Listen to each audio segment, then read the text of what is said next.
soir, vous avez l'impression d'être passé à côté de votre match avec cette défaite? L'impression, oui, je pense qu'on est passé à côté, puisque quand on voit les 2 premiers buts qu'on prend, c'est des buts qu'on pouvait éviter. C'est toujours la même chose, c'est sur des détails. On va s'accrocher, continuer à travailler.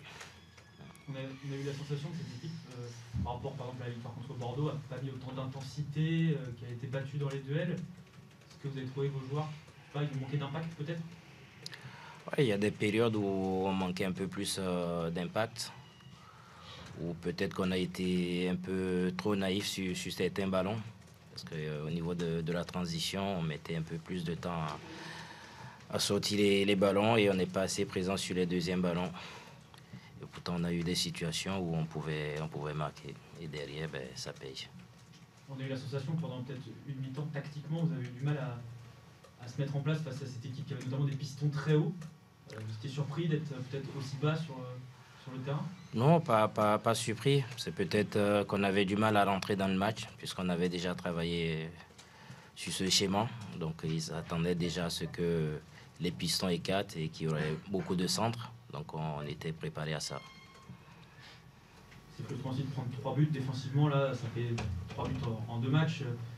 C'est sur des erreurs en plus ce soir qui fait que c'est difficile à encaisser peut-être aussi. C'est difficile à encaisser, mais comme je l'ai dit, on a eu des situations aussi où on pouvait marquer. Après, c'est le foot, il faut qu'on s'accroche, on continue à travailler. Peut-être qu'à un moment donné, la roue elle va tourner. Parce qu'aujourd'hui, on a eu des situations, pas assez de chance ou pas vraiment tueur devant. Donc, c'est à nous de se mobiliser et continuer à travailler.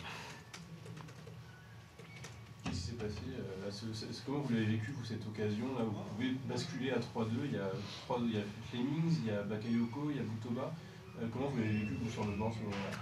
Ben, c'était stressant parce qu'à tout moment, je me suis dit si on prend un contre, on pouvait prendre un 3e but.